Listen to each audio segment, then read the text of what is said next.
네, 오늘은 8강이고요. 네, 다들 잘 지내셨으리라 생각됩니다. 오늘은 13장과 14장 일부를 좀 하도록 할게요.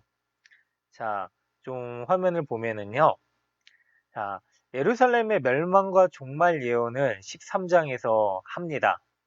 예, 주제 구절은요. 예수께서 이르시되 내가 이 큰 건물들을 보느냐 돌 하나도 돌 위에 남지 않고 다 무너뜨려지리라 하시니라 라고 하는 말씀이 있어요.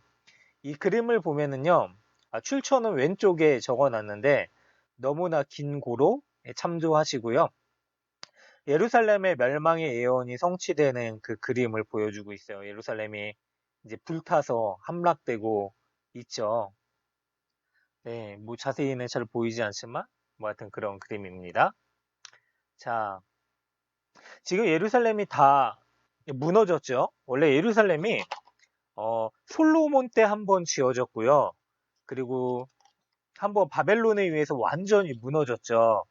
그러고 나서 이제 수룹바벨 때 한번 재건이 됐습니다. 근데 또 한번 불타서 무너지게 되는데 나중에 이제 헤롯 왕 시대 때 유대인들이 이제 환심을 사기 위해서 이 헤롯 왕이 재건을 하는데 그것 또한 무너지게 됩니다. 지금 이 화면에서 보고 있는 게요. 통곡의 벽이래요. 그러니까 지금 예루살렘 성전의 일부가 남아 있는 거예요, 지금. 근데 그 일부 앞에 서가지고 사람들이 절기 때나 명절 때뿐만이 아니라 이 벽을 붙잡고 기도하는 곳으로 이제 쓰고 있다고 합니다. 어쨌든 이 유대 예루살렘 과거의 그 성전의 일부가 남겨져 있는 거고요.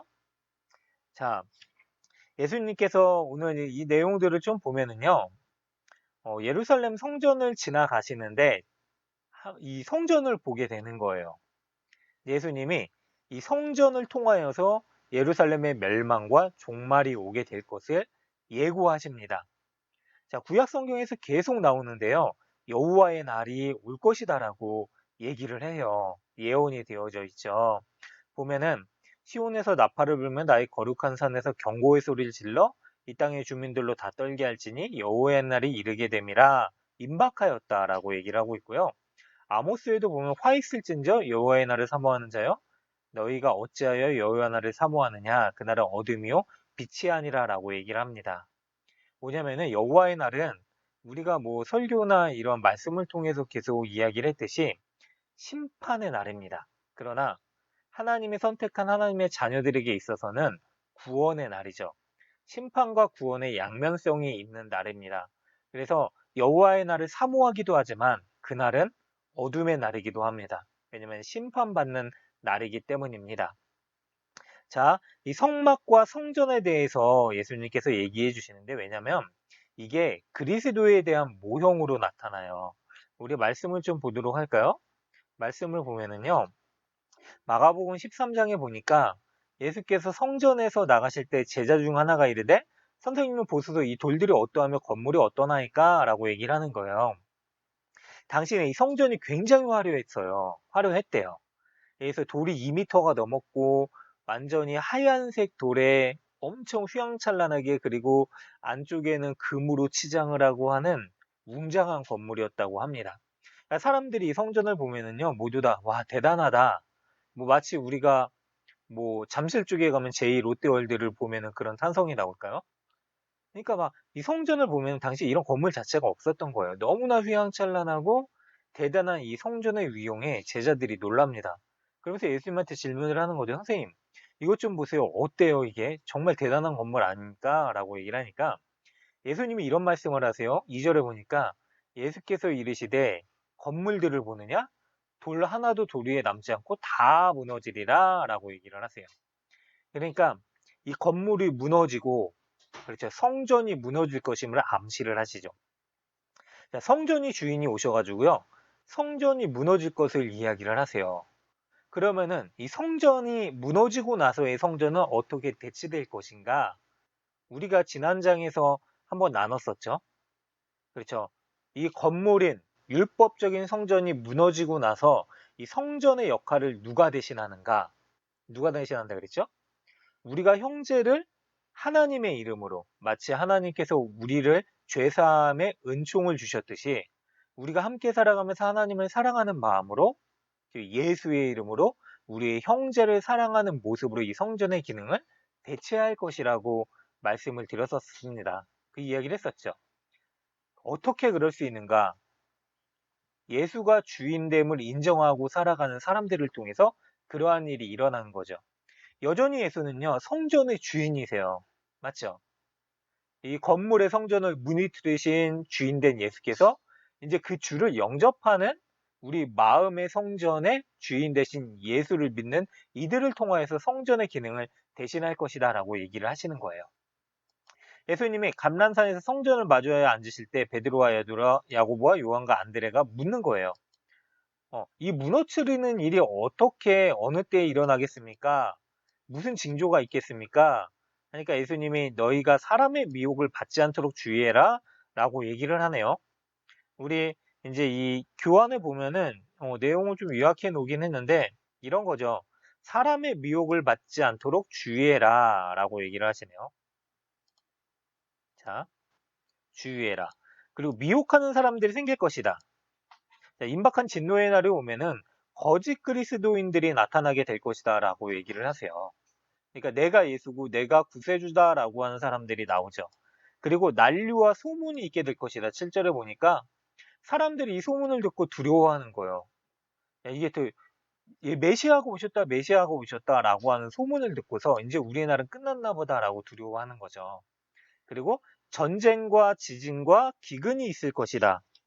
실제로요, 예수님이 그렇죠. 하늘에 승천하시고 나서 십자가에 죽으셨다 다시 살아나시고 나서 이 유대 지역에요. 61년에 지진이 있었고 62년에 폼페이에서 지진이 있었고 67년에 예루살렘에 지진이 있었대요. 어쨌든 이런 일들은 막 성취되죠. 예수님을 죽으시고 나서 자칭 메시아라고 하는 사람들이 지금도 있지만 그때에도 있었어요. 사람을 미혹하는 일들이 끊임없이 생겨났고요. 그리고 난리와 소문이 있었고 전쟁도 있었죠. 예수님 오시고 나서 그러니까 AD 67년경에 유대와 유대 전쟁이 일어나요. 로마 간의 전쟁이 일어나요. 그리고 지진도 있었고요. 그리고 당시에 예루살렘이 무너지던 때 AD 70년경에 예루살렘이 왜 이렇게 쉽게 무너졌는가? 기근이 있었대요. 기아와 극심한 굶주림에 시달리고 있었던 사람들이 전쟁이 터지니까 너무나 쉽게 무너져 버린 거죠. 그리고 로마로부터의 박해도 있었죠. 자, 복음이 만국에 전파될 것이라고 예수님께서 말씀을 하셨는데요. 실제로 보니까 뭐냐면은 이거는 궁극적인 종말의 예언 가운데 예수님이 오실 때 이런 일이 있을 것이다라고 얘기를 하시는 거죠. 자, 당시에는 이제 복음이 전해지기 시작했었던 때죠.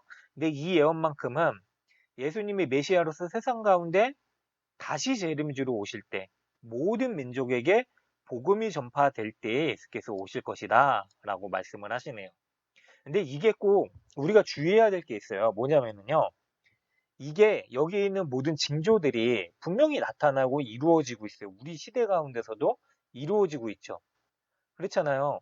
지금 막 기상 이변에 지진에 뭐 말도 안 되는 우리는 지구 반대편에서는 풍요롭게 살고 있지만 지구 반대편에서는 정말로 극심한 기근에 시달리고 있는 사람들이 있죠. 여전히 같은 땅덩어리에 있지만 그렇죠. 38선을 넘어선 이북에서는요. 말도 안 되는 박해가 일어나고 있죠. 여전히 복음을 전하고 있지만 아직도 복음이 전해지고 있는 시기를 우리는 살고 있습니다. 근데 어떤 사람들이 예수님의 오심을 이 말씀을 근거로요.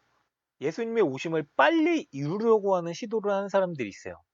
이 사람들이 세대주의 종말론자들이 일하거나 아니면은 다른 과격한 선교단체, 뭐 인터콥을 예를 들 수 있는데요.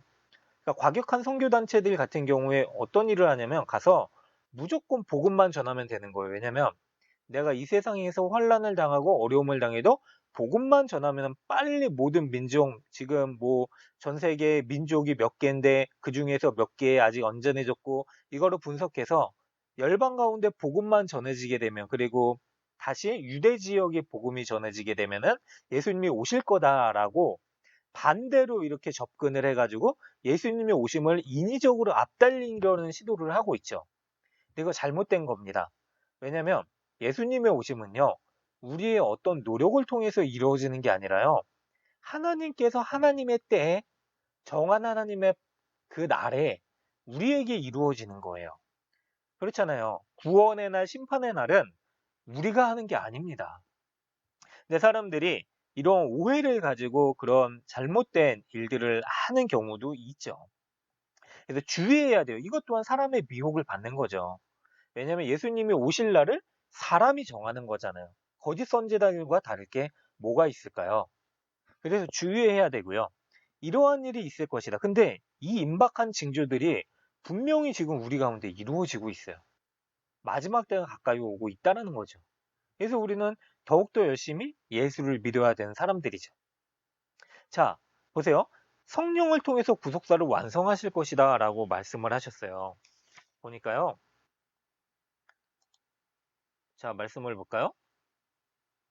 또 너희가 내 이름을 말미암아 모든 사람에게 미움을 받을 것이나 끝까지 견디는 자는 구원을 얻으리라 라고 얘기를 하고 있네요. 잠깐만 이거를 꺼야겠네요. 와, 지우개. 이게 다 끝나간 다음에야 이거를 발견해가지고 제가 이제서야 이러고 있네요. 자, 어떻거나 예, 예수의 이름으로 말미암아 미움받는 자들이, 그러니까 뭐죠? 환난 당하는 일이 있을 것이고 11절을 보니까 글쎄요, 성령의 역사하심으로 우리가 넘겨질 때에 염려하지 말고 그때 너에게 주시는 그 말을 하라. 성령의 역사하시는 대로 우리가 이끌림을 받아야 된다라고 예수님 말씀을 하세요. 그렇죠? 이때가 언제냐면 예수님 승천하시기 전이죠. 예수님이 죽으시고 나서 성령을 보내주신다라고 하셨잖아요. 십자가에 이제 달려 올라가실 때. 근데 이미 성령께서 우리와 함께 하실 것을 예수님께서 예견하신 거죠. 오직 성령의 능력만이요. 이러한 일이 있을 때 형제가 형제를, 아버지가 자식을 죽이는데 내어주고 자식들이 부모를 대적하게 죽는 이 시국에, 그리고 우리가 미움받는 환난 가운데 있을 때 끝까지 견딜 수 있게 하는 것은 오직 성령의 능력으로만, 인도하심으로만 우리가 할 수 있게 되는 거죠. 사람의 힘으로 할 수가 없다라는 것입니다. 그런 말씀을 하시네요. 자, 그렇고요. 미혹을 이기고 인내하라. 자, 보니까요. 종말론적인 대환란이 일어날 것임을 또 얘기를 해요. 오늘 말씀을 보더라도 14장에 보니까 멸망에 가증한 것이 서지 못할 곳에 선 것을 보거든이라고 얘기를 하고 있습니다. 이 멸망에 가증한 것은요, 다니엘서에서 이미 얘기를 했어요. 여기서는 뭐 멸망에 가증한 것을 세울 것이다, 또 성전을 세울 것임을 얘기를 하는 거고요. 그렇죠. 이스라엘 백성들이 계속해서 끊임없이 마치 우리나라와 같이 침략의 역사였었어요. 근데 그들이 믿고 있는 진짜로 절대 불가침 지역이었었던 이 성전이란 곳도 끊임없이 이런 침범을 당하죠. 그 멸망에 가증한 것들, 바벨론부터도 침범을 당했었고 수많은 일들이 있고요. 다니엘서에서 예언했었던 건요. 이 167년이죠. 167년에 이게 이루어져요. 뭐냐면은 수리아의 안티오커스 에피파네스가 예루살렘 성전에다가 제우스 신상을 세워버려요. 그러니까 예수님 오시기 전에 한 167년경에 그러한 일이 있어요. 그러니까 멸망에 가증한 것이 예루살렘 성전의 성계 예언이 되어져 버리죠. 그리고 뭐 하나님의 집에서 심판을 시작할 때가 될 것이다. 막 이런 것들이 계속 예언되어 있죠. 적그리스도가 우리 가운데 있게 될 것이다. 미혹되지 마라. 멸망의 아들이 나타날 것이다. 우리가 생각해 볼 때요. 교회 안에 귀신 그리고 악한 영이 존재할까요? 안 존재할까요? 알고 있죠. 우리가 예수를 믿고 교회 안에서 신앙생활하면서 예배를 드리는 가운데서도요. 우리는 끊임없이 악에 미혹되고 무너집니다. 죄를 짓기도 하죠. 멸망에 가증한 것이 세워져 있는 상태로 하나님 앞에 설 수가 있어요. 그래서 우리가 하나님 앞에 서는 그날을 기대하면서요. 이 모든 일들에 미혹되지 말아야 돼요. 끊임없이 우리를 하나님 말씀에 쳐서 복종시키고요. 주 앞에 온전히 설 수 있도록 해야죠. 멸망에 가증한 것이 선다라는 것이요. 역사 가운데서 이루어진 일이지만은요. 지금 오늘 우리 가운데서 이루어지는 날이기도 합니다. 자, 67년경에 유대 전쟁이 일어나요. 유대와 로마 간의 전쟁이 일어나죠. 그때도 이제 결국에는 어떻게 되죠? 70년경에 예루살렘이 무너지게 됩니다. 완전히 파괴되죠. 결국에는 그렇죠. 음, 예수님께서 예루살렘 성전을 보시고 멸망에 가증한 것이 세워져 있는 그 모습을 보시고 무너지리라라고 얘기를 하셨는데 그게 무너져 버리죠. 멸망한 가증한 것을 예수님께서 정화시키기 위해서 세상 가운데 오시는 분이시고요. 그래서 멸망에 가증한 것이 있는 게 그렇죠. 정화되는 일들이 일어나는 게 바로 구원의 날이죠. 여기 보면은 그럼 왜 이런 일이 일어나는가? 열왕기상 9장 7절에 보면요. 내가 이스라엘을 내가 그들에게 준 땅에서 끊어버릴 것이요. 내 이름을 위하여 내가 거룩하게 구별한 이 성전이라도 내 앞에서 던져버리니 라고 하는 말씀이 있네요. 이게 뭐냐면요. 하나님께서 어디 갔냐? 여기 있구나.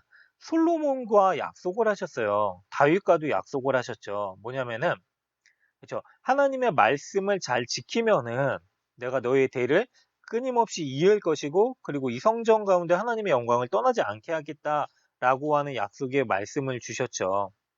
그러니까 이스라엘이 왕위를 영원히 경고하겠다라고 약속을 하셨는데 조건이 있어요. 뭐냐면 어, 만일 너와 내 자손이 나에게서 돌아서서 말씀을 지키지 아니하고 다른 신을 섬긴다면은 그렇다면 이런 일이 있을 것이다. 내가 이스라엘을 내가 준 땅에서 끊어버릴 것이요.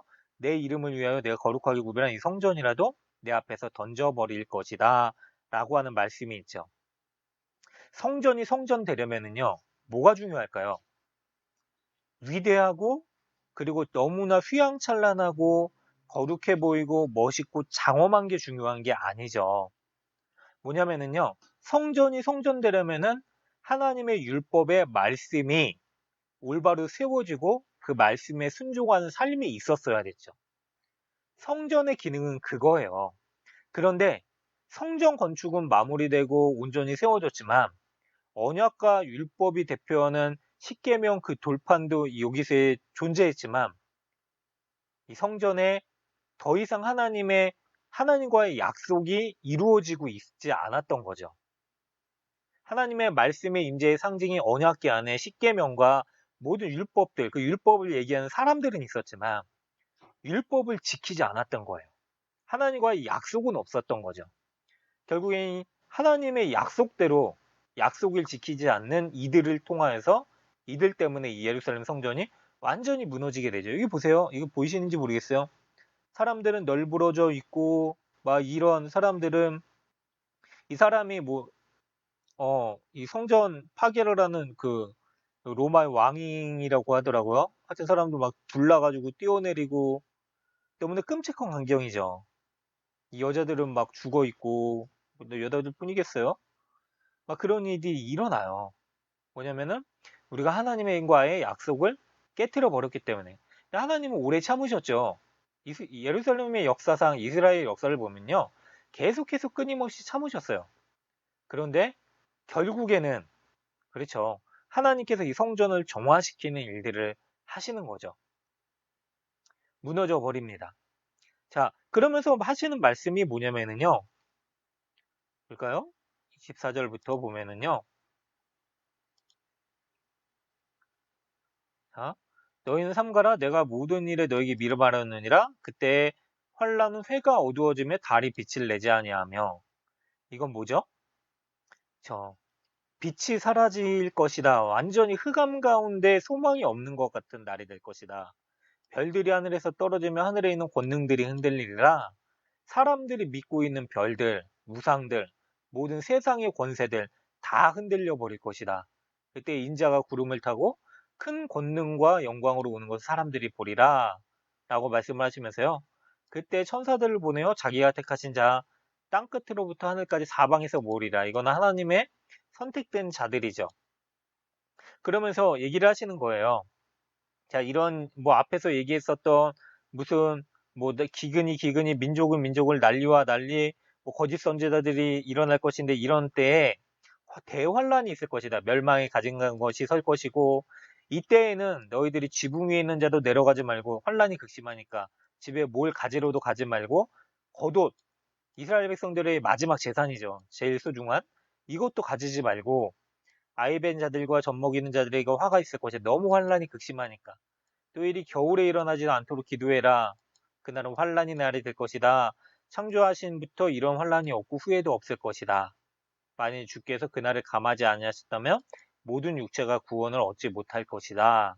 라고 하시네요. 그러면서 거짓 선지자들이 계속 일어날 것이고 그때에 결과론적으로 이러한 일들이 있을 것이다. 라고 얘기를 하시는 거예요.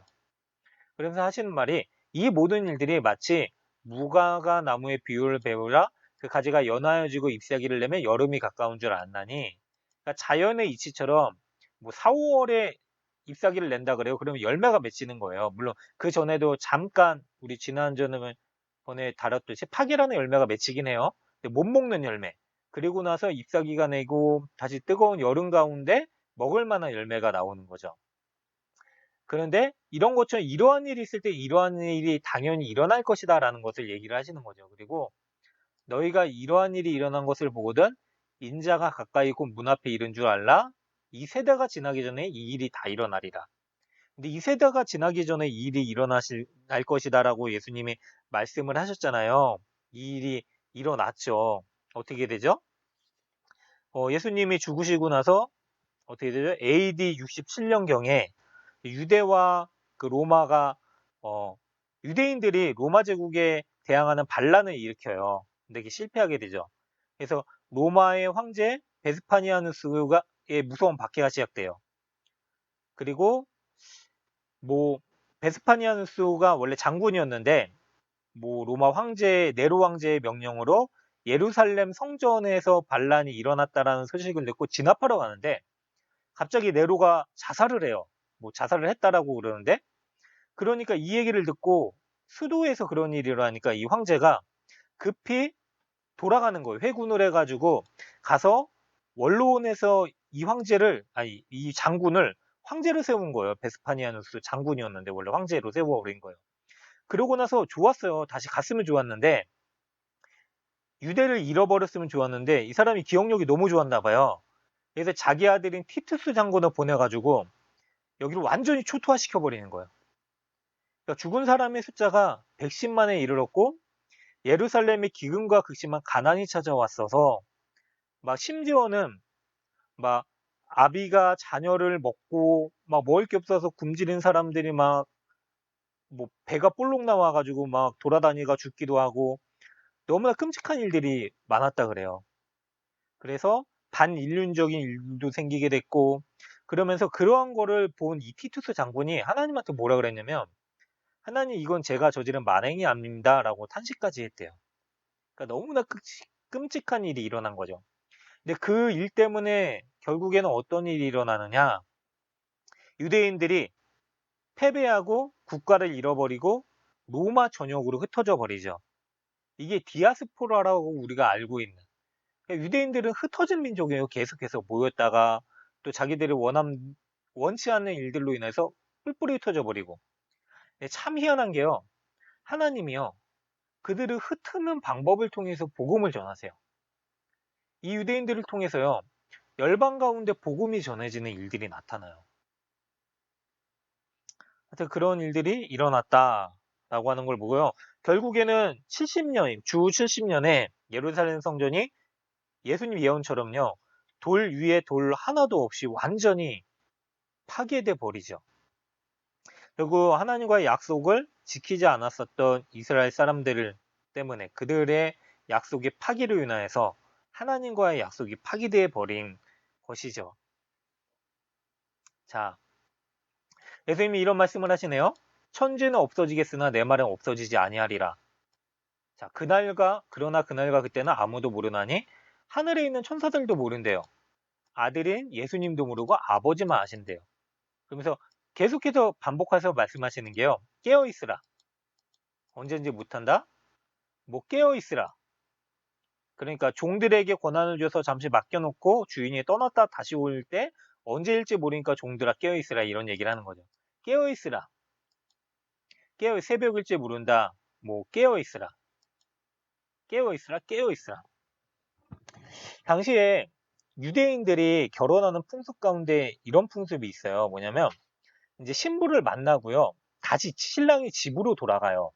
그리고 신부를 데리고 올 집을 마련을 해야 돼요. 근데 그걸 누가 마련을 하냐면은 신랑의 아버지가 마련을 한대요.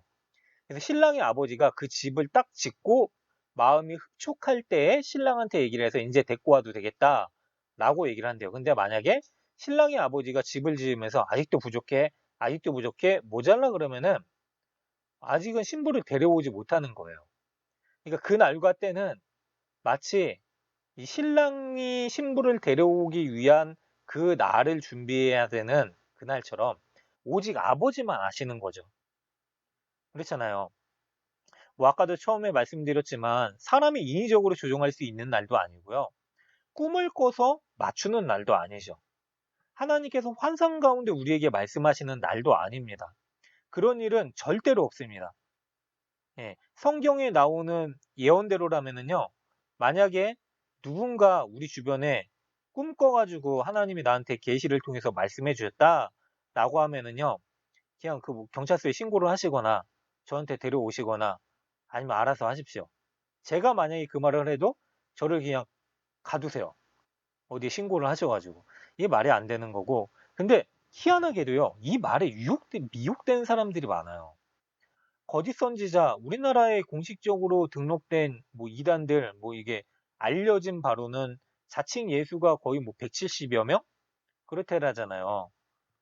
그러니까 거기에 그런데 희한하게도 미혹된 사람들이 있다라는 거예요. 그러니까 오직 말씀에 근거할 때에만 어떠한 이단의 미혹이나 유혹과 핍박과 여러 가지 일들이 있더라도 우리는 무너지지 않을 수 있고요. 깨어있다라는 게 뭐냐면요. 주의 말씀 가운데 온전히 정신 차리고 우리의 영혼을 깨워서 서 있다라는 거죠. 주님이 계속해서 그것을 강조하십니다. 자, 14장으로 넘어가 보도록 할게요. 자, 어떻게 깨어있는가? 사람의 미혹을 주의해라. 뭐, 네, 오직 우리 주 그리스도 예수 그리스도의 은혜와 그를 아는 지식에서 자라가라. 말씀 가운데 바로 서라는 거죠. 시험 힘들지 않게 기도해라. 라고 하면서요. 너희는 스스로 조심하라. 뭐 그렇지 않으면 방탕함과 술 취함과 생활의 염려로 마음이 둔하여지고 뜻밖의 그날이 덕과 같이 너에게 임하리라. 임박한 날이 갑자기 임할 것을 얘기하고요. 그래서 인자 앞에 서도록 항상 기도하며 깨어있으라라고 말씀을 하시네요. 또 끝까지 견뎌라 라고 얘기를 해요. 그렇죠. 인내가 필요합니다. 믿음에는요, 인내가 필요하죠. 근데 그 인내는요, 우리가 성령께 구할 때 우리한테 있을 수 있는 거죠. 그리고 하나님이 이 구원을 꼭 이룰 것인데, 왜냐면은 하나님께서 그의 이름과 명예가를 결고 하실 것이기 때문에 그래요. 이스라엘 족속에게 이르시기를 주 여호와께서 이같이 말씀하시기를 이스라엘 족속아 내가 이렇게 행함은 너희를 위함이 아니요 너희가 들어간 그 여러 나라에서 더럽힌 나의 거룩한 이름을 위함이니라. 구원의 날은 심판의 날이기도 하지만 회복의 날이에요. 하나님은 하나님의 자녀들을 위해서 하나님의 이름을 걸고 회복시키시겠다라는 거죠. 너희들은 내 이름을 욕되게 했지만 하나님께서는 하나님의 영광을 위해서 어떻게 하죠? 우리에게 회복을 주시겠다라고 하시는 거죠. 다 하나님이 하시는 겁니다. 자, 14장으로 넘어갈게요. 유월절을 위해서 예비해 놓으신 어린 양이 주제입니다. 보면은 14장 12절에 이런 말씀이 있습니다.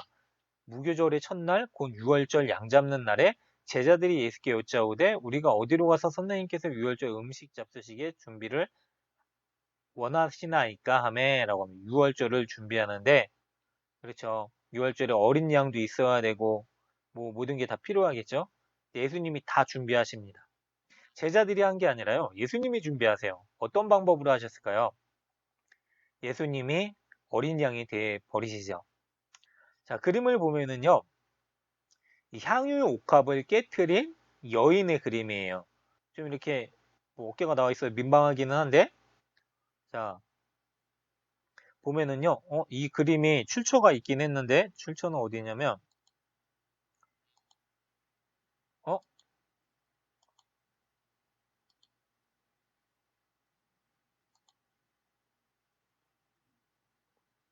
어디 갔냐?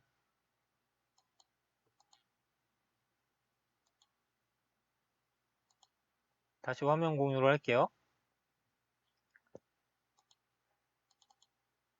자, 출처가 하여튼 출처가 있습니다.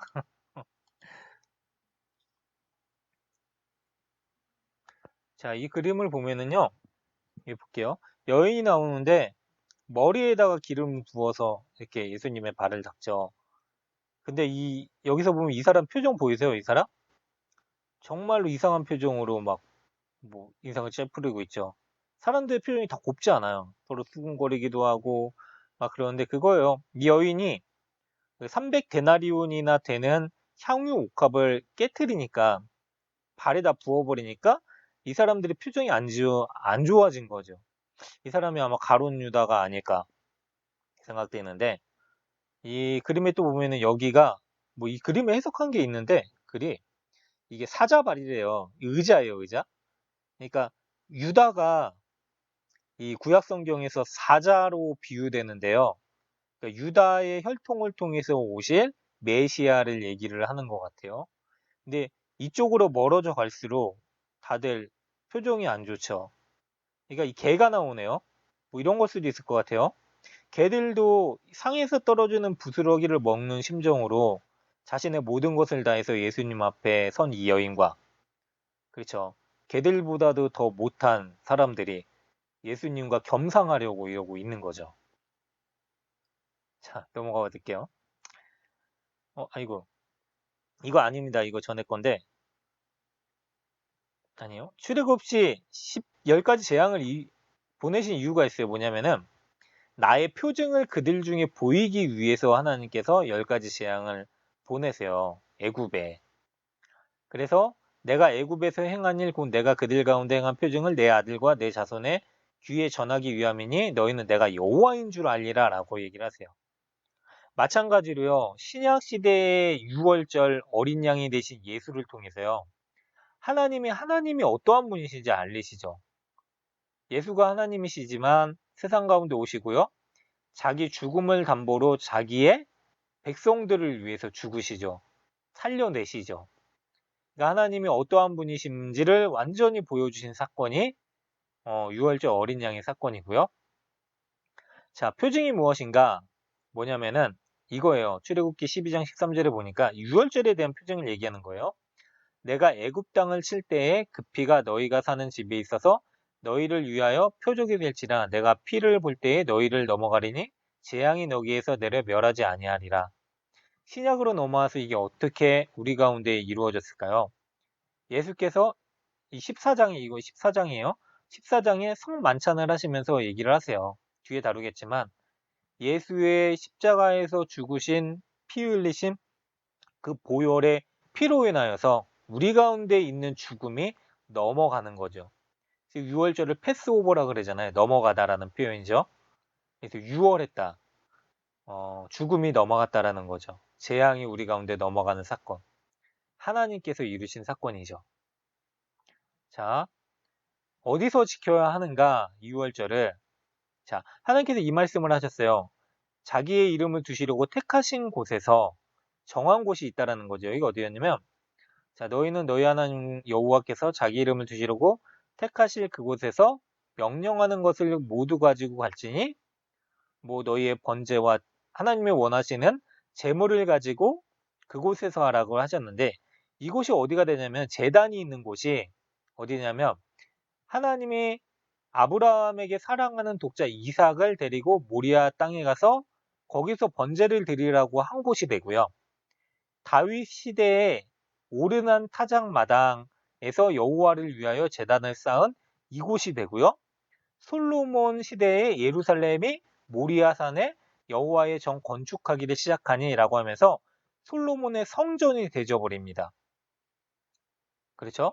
그리고 이곳에서 이 솔로몬의 성전이 있는 곳에 예수의 죽음이 예언되고 결국은 예수님이 예루살렘에 입성하셔서 그곳에서 죽임을 당하게 되시죠. 하나님께서요, 이 성경을 통해서 계속해서 일관되게 예수께서 죽으실 것과 그곳에서 하나님께서 생명을 담보로 어떤 구원을 이루실지를 예고하고 예표하시고 예언하신 것이죠. 그럼 언제까지 지켜야 되는가? 맡겨진 때까지. 아브라함아, 내 아들 번제한 어린 양은 하나님이 자기를 위하여 친히 준비하시리라. 그러니까 하나님이 준비한 어린 양이 올 때까지 지켜야 되는 거고요. 그리고 오직 나를 위하여 한 몸을 예비하셨도다 라고 히브리서에 있는데 그 한 몸은 예수를 얘기하는 거죠. 그리고 예수님이 이것을 위하여서 우리가 언제까지 지켜야 되는가? 뭘 지키죠? 우리가 지금은 성찬을 합니다. 신약 시대의 성도는요, 이제 제사를 지내는 게 아니라 유월절 명절을 지키는 게 아니라 성찬을 하죠. 그래서 성찬을 통해서 떡을 떼고 그리고 포도주를 나누면서 예수의 살과 그리고 피를 기념하는 일들을 합니다. 원래 성찬은요, 신약 시대의 성도에게 있어서 초대교회 때는 매주 지켰어요. 그게 예배의 가장 중요한 표준 가운데 하나였죠. 그러니까 교회가 교회됨을 위해서 해야 되는 세 가지가 있는데 뭐냐면요. 교회에 주어진 특권이자 의무입니다. 이게 뭐냐면은 말씀 선포이고요. 그리고 성찬이에요. 성찬과 세례. 이거를 성례라고 하죠. 그리고 뭐냐면 권징이 있어요.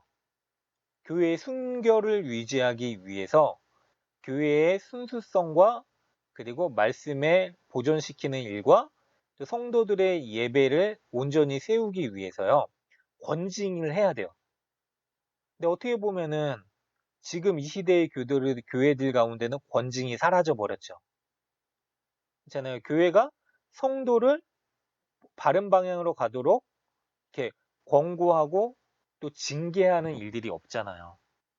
이게 사라져진 지금의 교회는요, 교회의 순수성을 잃어버리고 있는 것과 마찬가지입니다. 물론, 우리가 생각할 때 하나님은 사랑이시니까 모든 사람들을 함께 사랑으로 연합하고 또 사랑 가운데 품어줘야 되는 곳이 교회다라고 이야기를 하지만은요, 그게 어떻게 보면요, 무비판적인 우리의 죄를 간과하기 위한 핑계거리가 될 수 있습니다. 왜냐면 나 또한 그렇게 그렇죠. 그 죄의 징계로부터 그 권징으로부터 자유함을 얻기 위한 핑계가 될 수도 있고요. 권징을 하는 것 자체도 굉장히 피곤한 일이에요. 어려운 일이고. 그러니까 좋은 게 좋다고 생각하는 일들이 교회에서 끊임없이 일어나고 있으니까. 제 한국 교회가 비판받는 이유가 뭡니까? 교회의 교회됨의 모습을 잊어버렸잖아요. 적어도 우리 한국 교회도요. 이스라엘의 초대 교회들처럼 교회의 순수성을 유지하기 위해서요.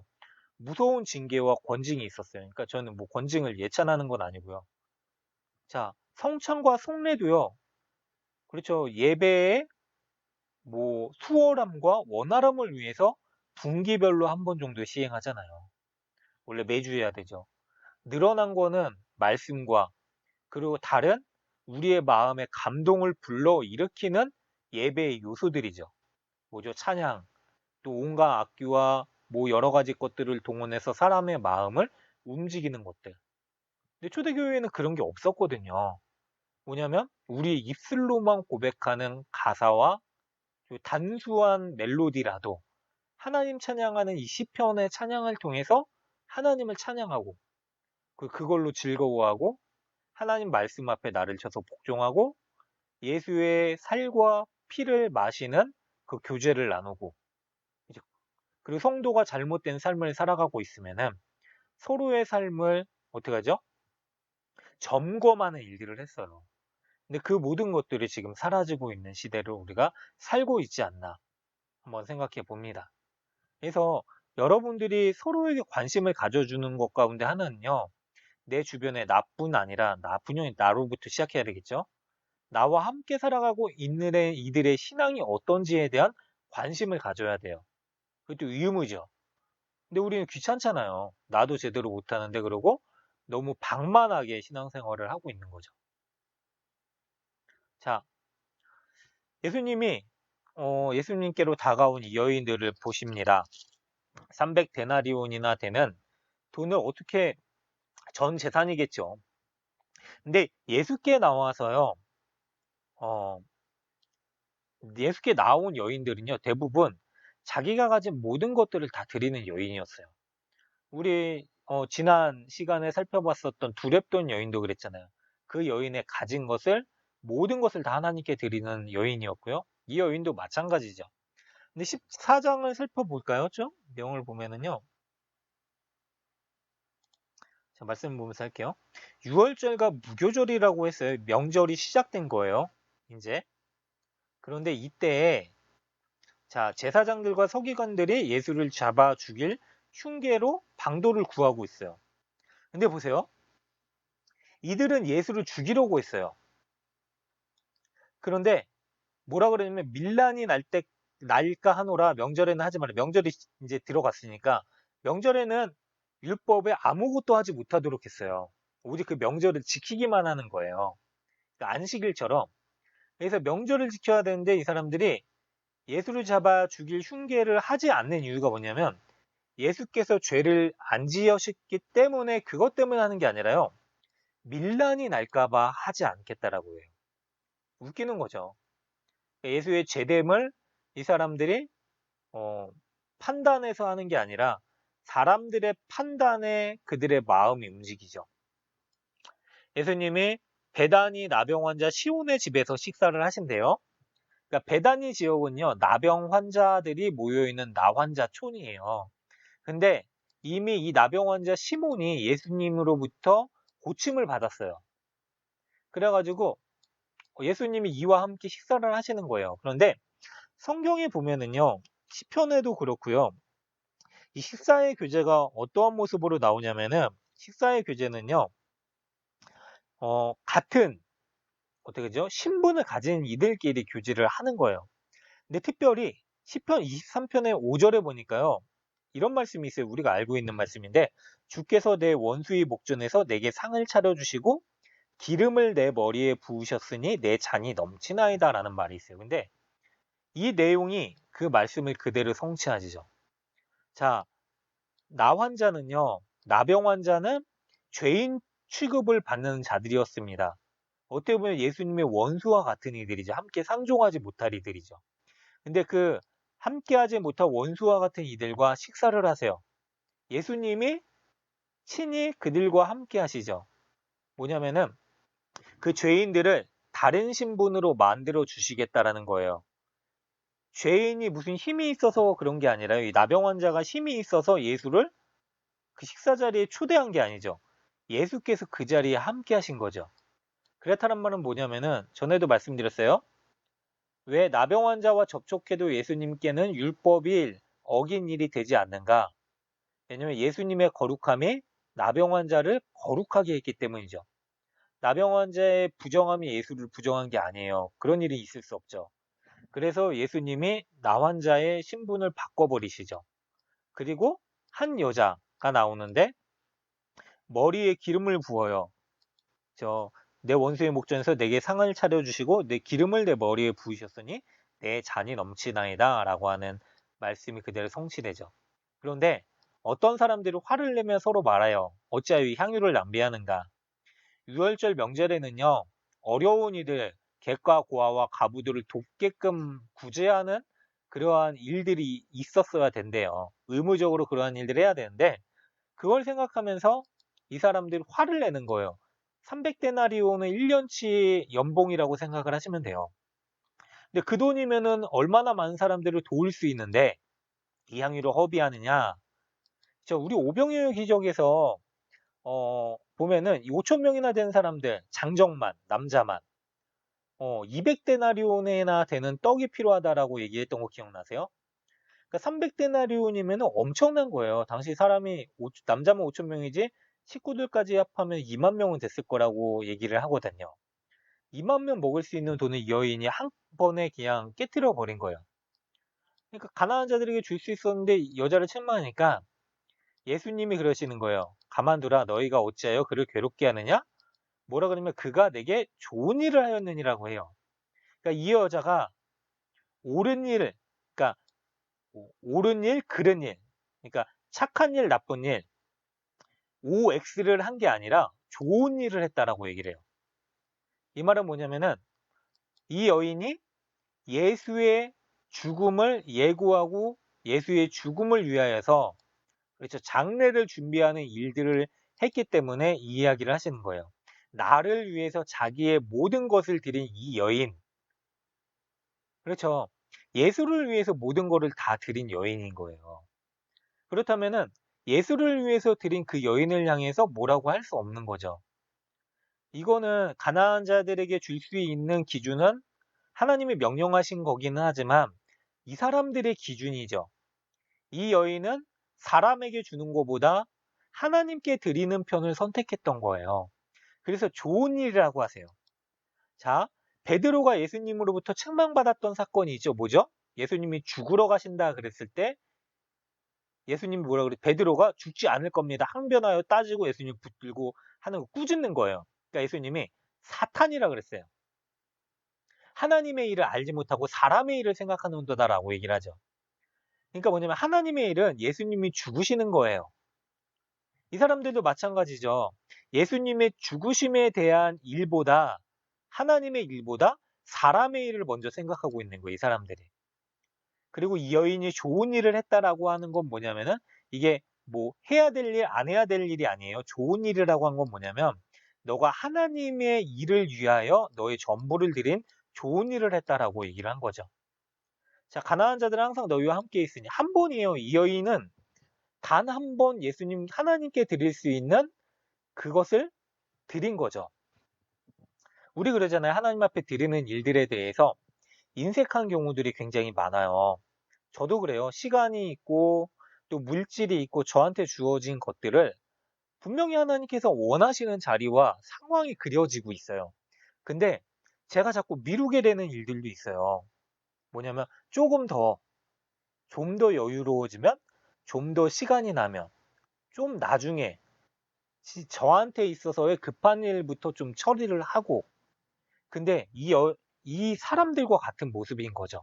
그러나 이 여인은 가장 소중한 것을 하나님을 위하여 그렇죠. 단 한 번 있는 그 시간에 드릴 수 있었던 좋은 일을 한 여인인 거죠. 그 일이 뭘까요? 장례를 준비하는 거예요. 그리고 진실로 너에게 이르노니 예수님이 천하에서 어디서든지 복음이 전파되는 곳에 이 여자가 행한 일도 말하여 그를 기억하리라 얘기를 하시네요. 성경이 계속 기록되어서 이 여인이 나오죠. 이 여인의 이름이 다른 본문에는 마리아라고 나오네요. 뭐 마리아가 여러 명이에요. 하여튼 그렇고요. 12 중 하나인 가룟 유다가 예수를 넘겨주려고 어떻게 하냐면 이 사람들이 돈을 주기로 약속하니까 유다는 예수를 어떻게 넘겨줄까 하고 그 기회를 찾더라라고 얘기해요. 보세요. 대제사장과 서기관들은 예수를 죽이려고 해요. 이 여인은요. 예수의 죽음을 위해서 자기의 모든 것을 드려요. 그러니까 이들은 자기의 모든 것들을 다해서 예수를 죽이려고 하는 거예요. 이 여인은 자기의 모든 것을 다해서 예수의 죽음 가운데 그렇죠. 모든 것을 다 드리는 헌신과 순종을 하죠. 근데 다시 가룟 유다는요.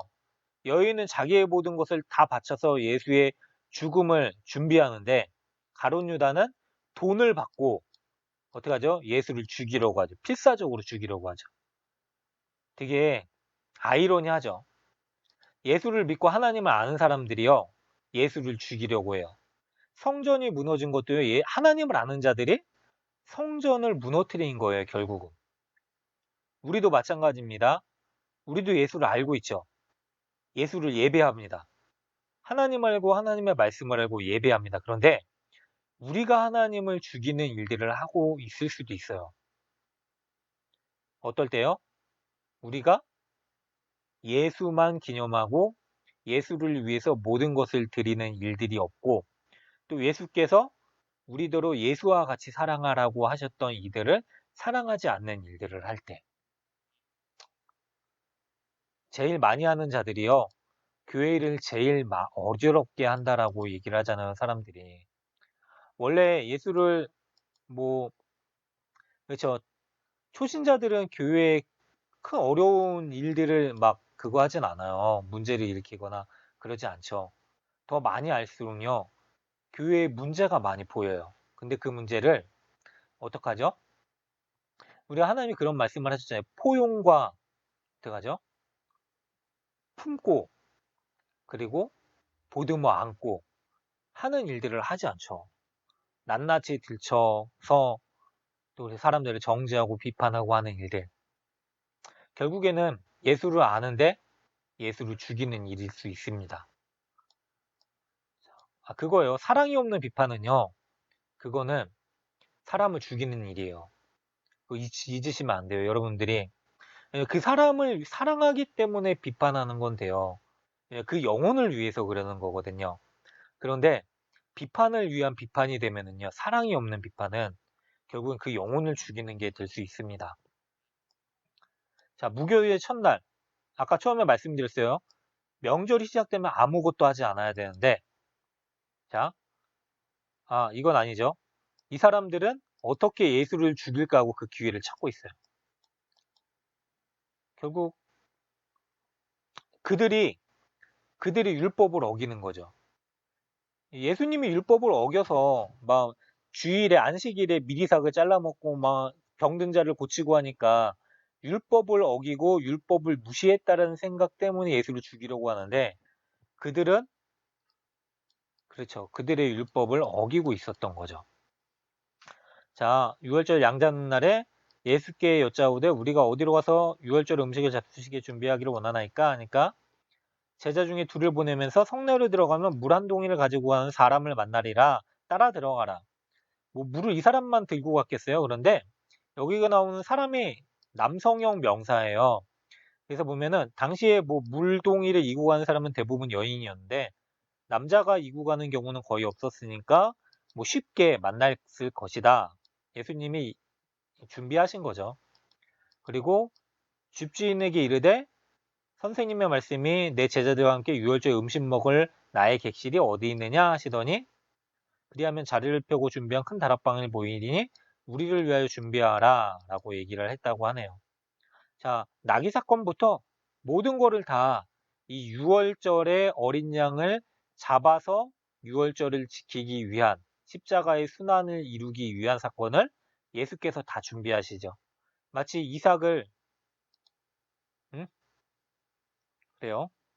자, 이삭을 잡아 죽였을 때 이삭을 위하여 준비한 어린 양을 하나님께서 준비하셨듯이 예수께서 준비하시죠.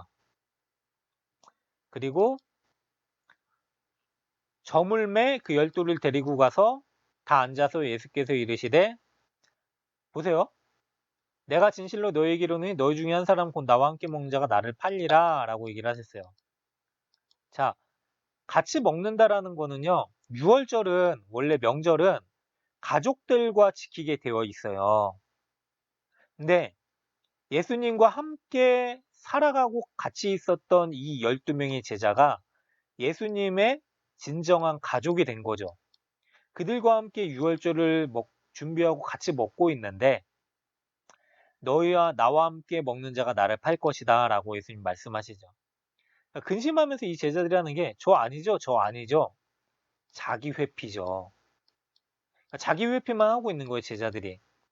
그러니까 12 중에 하나 곧 나와 함께 그릇에 손을 넣는 자니라, 당시에 이 유대인들이 빵을, 과일들을 담가 놓은 그 물 같은 거, 뭐 소스라고 생각하시면 되겠죠? 과일주 같은 거에 찍어서 먹었었대요. 그래서 그걸 찍어 먹는 그릇에 나와 함께 손을 넣은 자니라, 가족이죠. 근데 그 가족 중에 한 명이 팝니다. 가룟 유다였죠. 그래서 예수님이 이런 말씀을 하세요. 인자는 자기에 대하여 기록된 대로 가거니와 인자를 파는 그 사람에게는 화가 있으리로다. 그 사람은 차라리 나지 아니었으면 더라면 자기에게 좋을 뻔하였느니라. 차라리 가룟 유다가 나지 않았으면 좋았을 텐데 라고 얘기를 하시는 거죠. 그러면은 보세요. 하나님이 계획을 하신 거잖아요. 가룟 유다를 통해서 파실 것을.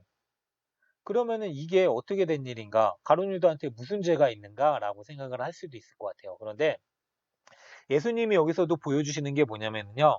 나와 함께 그릇에 손을 넣은 자가 나를 팔 것이니까 그 사람한테 화가 있을 거다. 차라리 그 죄를 범한 사람은 나지 않는 게 나을 거다. 그 정도로 이거 심각한 죄다라고 계속해서 경고를 하시는 거예요. 예수님은 그 제자가 사랑하는 가족이 돌이키기를 원하신 거죠. 만약에 그러면 가룟 유다가 예수를 파는 거에서 예수의 말을 듣고 회개하고 돌이켰으면 어땠을까요? 예수가 십자가에 죽는 일이 이루어지지 않았을까요? 이루어졌어요. 하나님은요, 하나님의 계획 안에서 하나님의 경륜과 구속사적인 사건들은 하나님께서 분명히 이루실 거예요. 어떠한 방법을 통해서도요. 만약에 뭐 1안, 가룟 유다가 판다. 이게 안 됐다. 2안, 3안, 4안. 어쨌거나 예수님은 죽으셨을 거예요. 그러나 예수는요, 나의 가족이 된 유다가 그 죄에서 돌이키기를 계속해서 얘기를 하시죠. 가령 그런 경우도 있어요. 우리가 교회 일이나 다른 일을 하면서요. 이런 오해를 할 때가 있어요. 뭐냐면 내가 아니면 안 될걸? 그렇죠? 그거 아니에요. 내가 아니어도 하십니다, 하나님. 그 얘기하잖아요. 교회 일은 어떻게든 돌아간다라고 하잖아요. 그게 대충 돌아가는 게 아니라요. 하나님이 세우신 사람들을 통해서 하세요. 근데 우리가 하나님의 세워진 자리를 거부할 때가 있어요. 그게 누구 손해일까요? 우리의 손해예요. 왜냐면 하나님의 도구된 쓰임받는 자리를 우리가 거절하는 일이 되는 거기 때문에요. 왜냐면 우리가 아무리 부족해도요, 모자라도 하나님이 우리를 세우셨잖아요. 그럼 우리에게 그거를 감당할 만한 은혜를 주십니다. 그 은혜를 우리가 포기하는 거죠. 그것과 마찬가지예요. 그래서 하나님이 유다에게 사람에게 자유의지를 주신 것도 마찬가지입니다. 자유의지는요, 우리가 하나님의 뜻을 자발적으로 찾아가기 위해서 선택하기 위해서 준 거예요. 그게 가장 큰 기쁨이고 은혜거든요. 근데 우리는요, 자발적으로 하나님의 뜻이 아니라 죄를 선택합니다. 우리의 선택이죠. 어쨌거나 충분히 우리가 돌이킬 수 있음에도 불구하고 돌이키지 않죠. 그들이 먹을 때 예수께서 떡을 가지고 축복하시죠. 받아 먹으라 이것은 내 몸이니라. 또 잔을 가지사 감사기도 하시고 그들에게 주심에 이것은 많은 사람을 위하여 흘리는 피 나의 피 곧 언약의 피니라. 최후의 만찬에서 예수님이 십자가의 사건이 이루어질 것임을 십자가에서 살을 찢기시고 피를 흘리셔서 우리를 구원시키실 것임을 얘기하시는 거죠. 이 성찬이죠. 자, 카톨릭과 기독교, 개신교죠. 성찬의 차이가 있습니다. 카톨릭은 이 떡을 먹으면은요, 먹는 즉시 예수님의 진짜 살로 변한다고 생각을 해요. 화채설이에요. 그리고 떡도 예수님의 살이기 때문에 우리가 만질 수 없어요. 그래서 카톨릭에서 미사나 성찬하는 거 보면은 입을 벌리고 사람들은 서 있고 또 신부들이, 사제들이 직접 입에다가 참새처럼 먹여줘요. 근데 그게 아니죠. 우리는 뭘로 보냐면 기억해 두세요. 영적 임재설입니다. 우리가 이러한 사건들을 통해서 이러한 행위를 함으로써 예수님께서 나와 함께 하시고 십자가에 죽으신 그 사건이 나를 위하여 이루신 사건임을 기념하면서 성령께서 주시는 그 은혜에 깊이 빠져들어서 다시금 십자가의 은혜를 바라보는 거예요. 이게 영적 임재설이죠. 뭐 떡은 아니 뭐죠? 빵은 빵이고 포도주는 포도주죠. 근데 어쨌든 이런 차이가 있고요. 이거는 뭐 상식적으로 알아두시면 되고요. 그러면서 예수님이 이런 얘기를 했어요. 내가 진실로 너에게 이른다. 포도나무에서 난 것을 하나님 나라에서 새 것을 마시는 날까지 다시 마시지 아니하리라. 예수를 믿는 사람들이 술 안 먹겠다라고 하는 이 증거의 말씀 가운데 이거를 얘기하기도 하죠. 저도 그랬습니다. 다시는 세상에서의 그 증류수들을 마시지 않겠다. 하나님 나라에 가기까지는.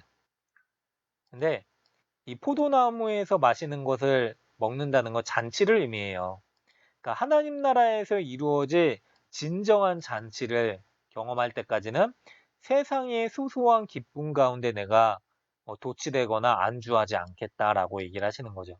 이게 우리가 바라봐야 될 진정한 은혜입니다. 그리고 감람산으로 가서 얘기를 하세요. 제자들한테 너희가 다 나를 버리리라. 기록된 바 내가 목자를 치리니 양들이 흩어지리라. 이제 그게 구약 성경에 이따가 살펴볼 건데 그대로 예언이 성취되죠. 그리고 나서 예수님 부활도 얘기하세요. 내가 너희보다 살아난 후에 갈릴리로 먼저 갈 것이다. 그러니까 베드로가 이 얘기를 해요. 다 버릴지라도 나는 그러지 않겠나이다. 그러니까 예수님이 너가 오늘 밤 닭이 2번 울기 전에 닭이 한 자정쯤에 1번 울고 새벽에 1번 운다 그래요. 그러니까 2번 울기 전에 네가 3번 나를 부인하리라. 부인해줘. 이따가 베드로가 이런 얘기를 해요. 힘있게 말하되 내가 주와 함께 죽을지언정 주를 부인하지 않겠나이다. 차라리 죽으면 죽었지 부인 안 하겠습니다. 장담을 하지만 그러지 않죠. 근데 이게 베드로만 그런 게 아니에요. 보면 모든 제자도 이와 같이 말했다라고 되어 있어요. 그러니까 베드로만 그렇죠. 비겁한 게 아니죠. 제자들 다 비겁했죠. 그들이 겟세마나라고 하는 곳에 이르러 예수께서 제자들에게 계시되 기도할 동안에 너희가 앉아서 있으라 라고 하면서 베드로, 야고보, 요한을 데리고 가요. 그러면서 예수님이 심히 놀라시며 슬퍼하세요.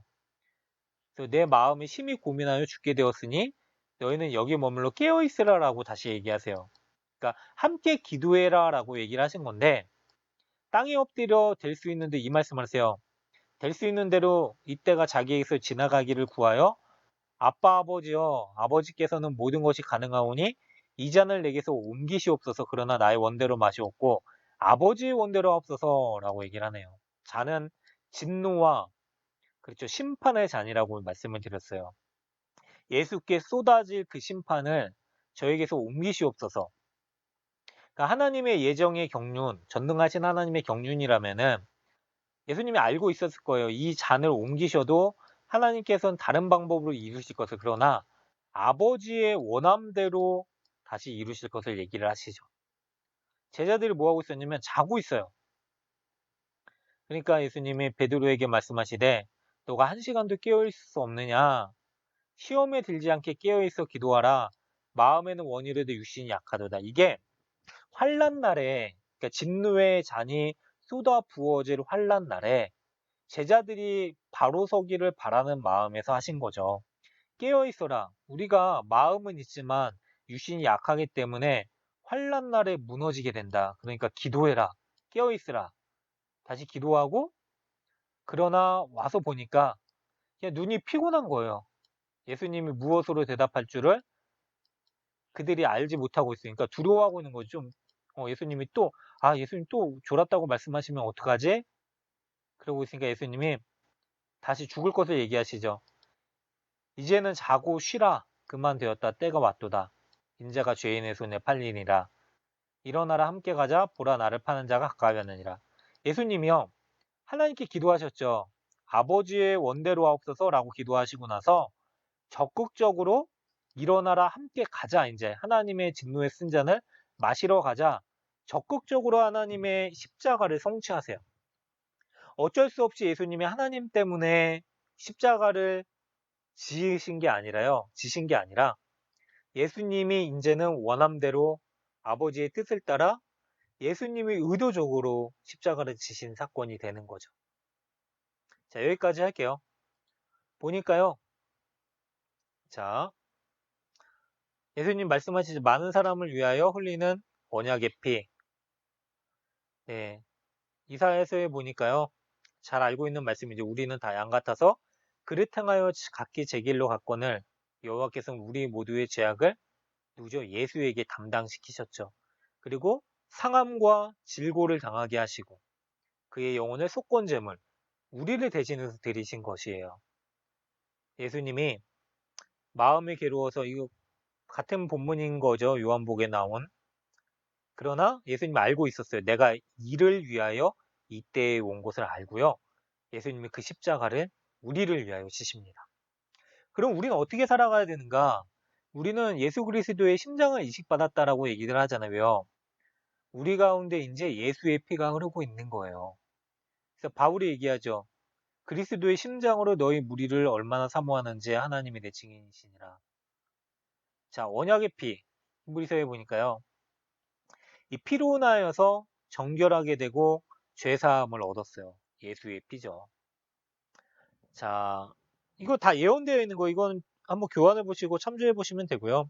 죽임 당하실 것과 또 싹이 나게 할 것, 나귀를 타고 입성하고 은 30에 팔릴 것, 그 더러움을 씻는 셈이 될 것, 죄악을 한 번에 죄하실 것, 다 예언이 되어 있어요. 구약 성경에. 예수님 오시기 뭐 몇백 년 전이죠. 이게 이스라엘 멸망 당시의 일이니까요.